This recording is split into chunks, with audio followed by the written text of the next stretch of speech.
of what Vietnamese workers make a year, and that's about 10% of that number. And so, how did 𝓕𝓸𝓻 do this? Well, this is just a basic bank fraud, and she was able to do it because she was able to bribe top officials through her political connections, and she was just embezzling money from the bank to use for a real estate investment.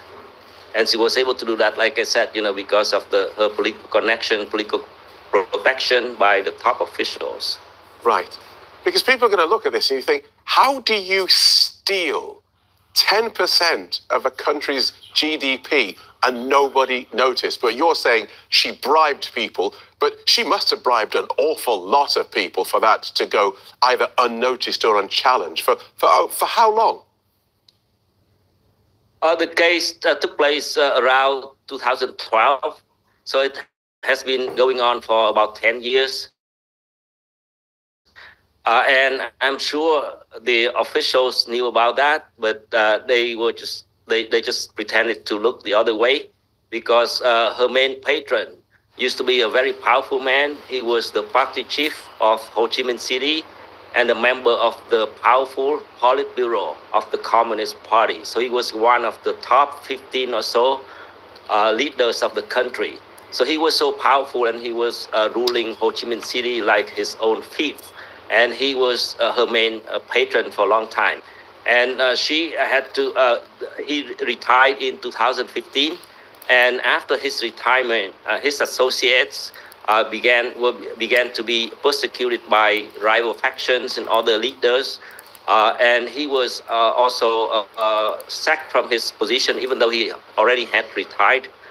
And then suddenly, she bribed several officials in the Inspector General, including the Deputy Inspector General of the whole banking system.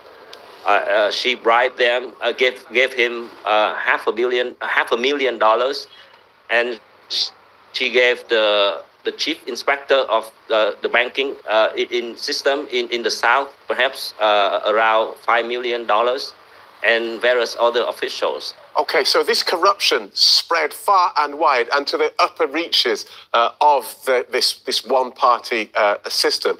So now that we have this death penalty, explain to us why she was given this death penalty, which is not only unusual, but it's so rare for a woman to receive it, I understand.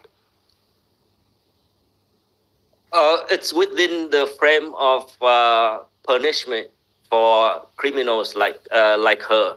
So it's not quite, it's not unpredicted, but it's, I believe it's going to be commuted.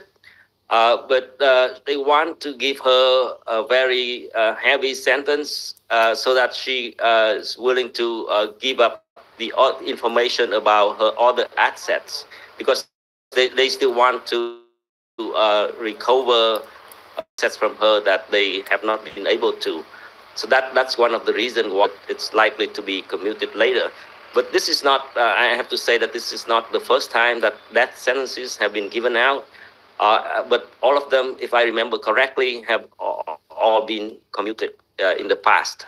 So how was she found out in the end, given that she had this such a widespread network of corruption?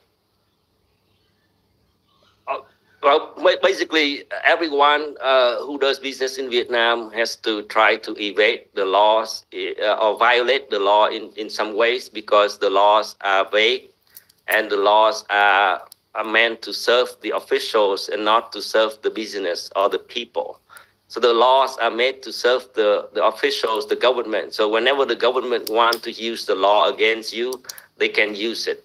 And so, it's almost impossible to do any business in Vietnam without violating the law. Thank you so much. So she has violated the law, and the officials knew that. But then she was protected by top officials. They could not reach her, they could not touch her until her patron retired, and that's when they could go out.